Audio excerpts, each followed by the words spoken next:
bahas tentang Idul Adha di masa PPKM nih Pak. Ya betul. Silakan untuk sahabat Yes yang ingin bergabung dan mengajukan pertanyaan bisa lewat SMS ataupun WhatsApp ke 0812 2665774. Dan untuk kalian sahabat Yes yang saat ini mungkin lagi jauh dari Cilacap, sahabat masih bisa menyimak kajian Islam Yes Radio lewat live audio streaming. Langsung aja buka website kami yesradiocilacap.id. Untuk memulai kajian Islam di edisi sore hari ini, saya persilahkan kepada beliau Bapak Ustaz Mukroni. Assalamualaikum warahmatullahi wabarakatuh. Bismillah, alhamdulillah, salatu wassalamu ala rasulillah wa ala alihi wa sahbihi wa mawalah wa la hawla wa la quwata illa billah amma ba'd. Sahabat Yes dimana saja berada yang berbahagia, pertama mari kita bersyukur pada Allah Subhanahu wa ta'ala atas limpahan nikmat dan rahmatnya. Kita masih dalam keadaan sehat walafiat, dalam keadaan segar bugar, dan semoga kita dijauhkan dari virus corona. Allahumma amin. Salawat dan salam semoga dilimpahkan pada junjungan kita Nabi Agung Muhammad Sallallahu Alaihi Wasallam, melimpah kepada keluarganya, sahabatnya, dan segenap pengikutnya. Sahabat Yes yang berbahagia, sekarang adalah saat-saatnya atau menjelang di situ Idul Adha, yang mungkin tinggal menghitung jari beberapa hari lagi kita masuk Idul Adha.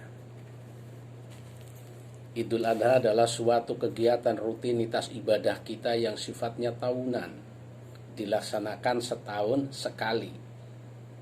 Maka dalam cara peribadahan pun satu, bisa jadi karena dilakukan hanya setahun sekali kita lupa gitu, karena setahun sekali.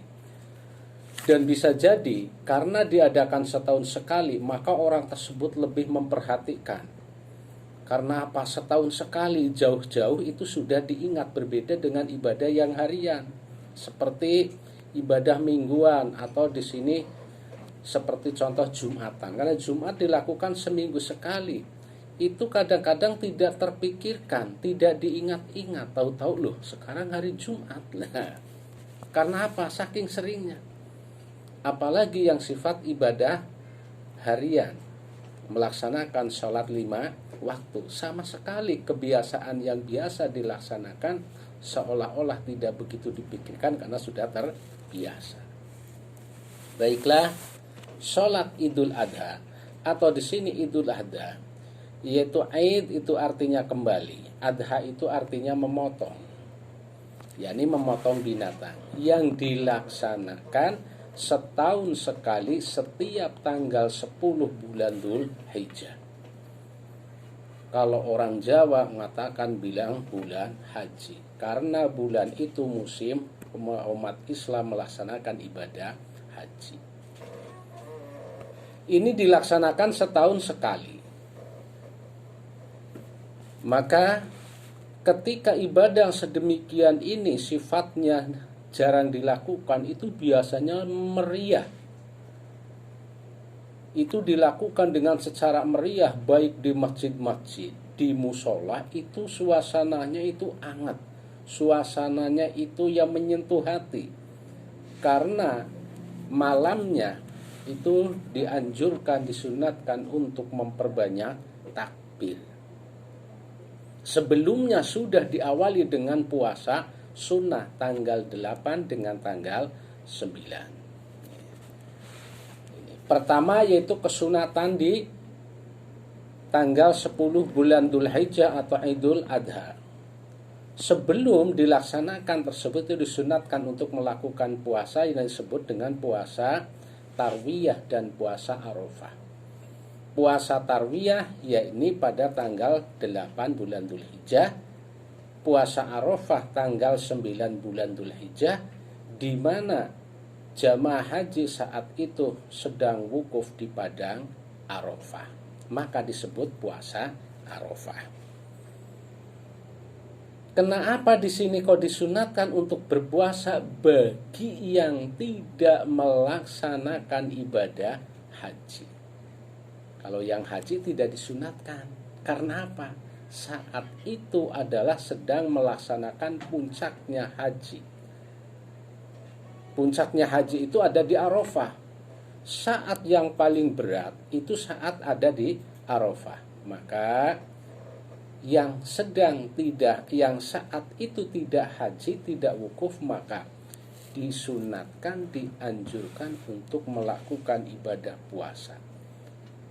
Karena anjuran Islam ketika seorang muslim, saudaranya itu dalam keadaan susah, maka yang lain ikut merasakan susah yang sedang diderita, yang diterima oleh saudara kita. Saat itu saudara kita yang sedang haji, itu sedang wukuf di Arafah. Betapa beratnya. Maka kita berpuasa dan mendoakan. Itu puasa Arafah, yakni puasa sebelum pelaksanaan Idul Adha. Sampai tanggal 10 bulan Dzulhijjah atau Idul Adhanya itu disunatkan untuk takbir. Nah, di sini ada perbedaan antara takbir Idul Adha dengan takbir Idul Fitri. Itu ada perbedaan. Ketika takbir Idul Adha disunatkannya mulai subuhnya hari Arafah. Berarti subuhnya tanggal 9. Itu disunatkannya itu dari subuhnya. Seumpamanya besok tanggal 9 Dzulhijjah, maka besok subuhnya itu sudah disunatkan. Ini kalau Idul Adha. Sampai di situ asarnya sebelum maghribnya hari Tasyrik tanggal 14 itu disunatkan untuk bertakbir. Lah kalau sholat Idul Fitri sunat takbirnya kapan? Seandainya kata besok kok Idul Fitri, maka nanti habis maghrib disunatkan mulai takbir. Lah di sini ada perbedaan. Itu takbir yang dalam Al-Qur'an disebutkan di situ supaya memperbanyak zikir kepada Allah, termasuk ya ayyuhalladzina amanu dzkurullaha dzikron katsira. Orang-orang yang beriman, ingatlah kalian kepada Allah Subhanahu wa taala. Ini dianjurkan untuk mengingat Allah dengan cara apa? Menyebut asma Allah, yakni takbir Allahu Akbar, Allahu Akbar, Allahu Akbar. Allahu Akbar, walillahil hamd. Nah, di sini dianjurkan, disunatkan.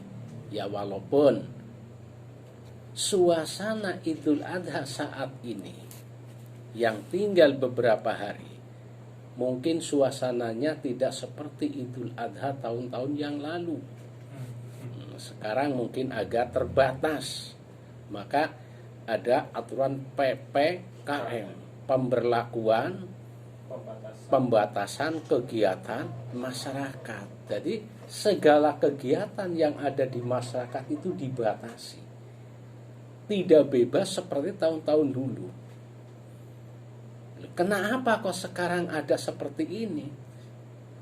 Bisanya diberlakukan seperti ini itu dikarenakan ada sebab.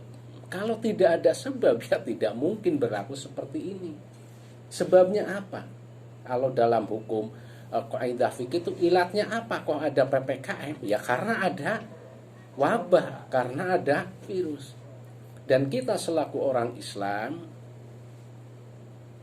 ya maaf, walaupun di situ kan ulama pun kontroversi, ada yang setuju, ada yang tidak. Ya namanya pendapat, yang namanya di situ pemahaman lain-lain. Itu kan ada yang setuju dengan diberlakukannya PPKM, ada yang tidak setuju. Lagi-lagi di sini kena apa? Tempat beribadah ditutup. Kena apa? Lah, dengan adanya sedemikian, kalau mengingat sejarah dulu, yang namanya musibah di zaman Nabi pun itu sudah pernah terjadi. Yang sampai masjid, tempat beribadah itu sempat ditutup. Maka zaman dulu itu ada adzan yang di belakangnya itu berbunyinya shallu fi buyutikum.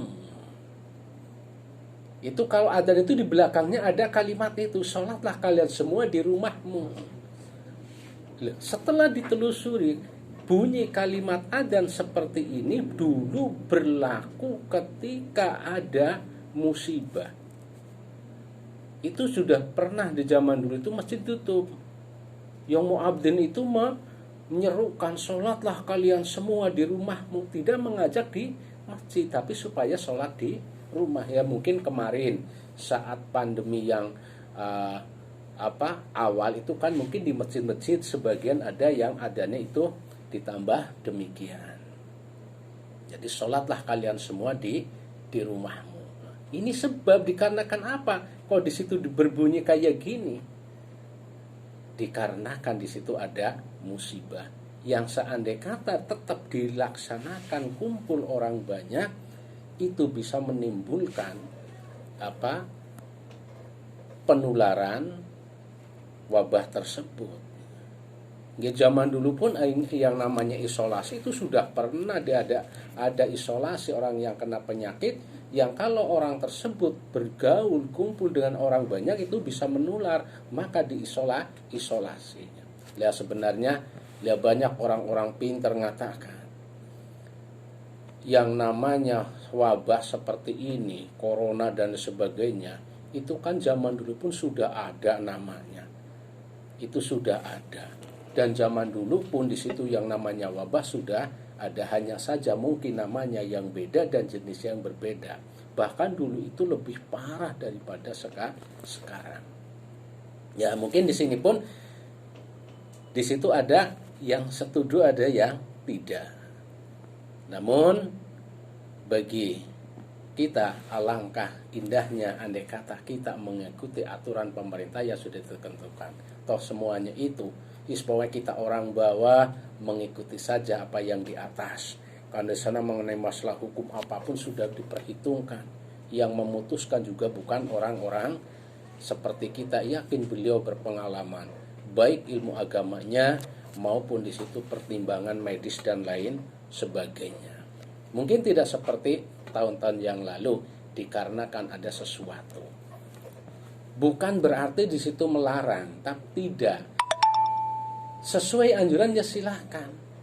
Akan di situ juga dijelaskan apabila yang zona hijau silahkan dilaksanakan takbir, sholat Idul Adha, pemotongan hewan secara biasa dengan mengikuti prokes. Tapi kalau yang zona merah ya hendaklah di situ sementara untuk beribadah di rumah, seperti takbir di rumah, sholat ya di situ di rumah. Sekarang kalau kita membahas masalah hukum itu bagaimana? Saya ingat betul di situ Gus Yusuf Tegarjo itu mengatakan, "Lah wong dikarenakan hujan saja boleh tidak sholat Jumatan. Apalagi ini wabah yang sangat-sangat di situ berbahaya, bisa membahayakan. Lah lebih berat itu tidak kelihatan loh.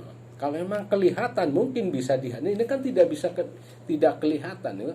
Cara Gus Yusuf itu wong sholat Jumat yang wajib dikarenakan hujan saja boleh tidak Jumatan. Lah apalagi ini ada virus corona.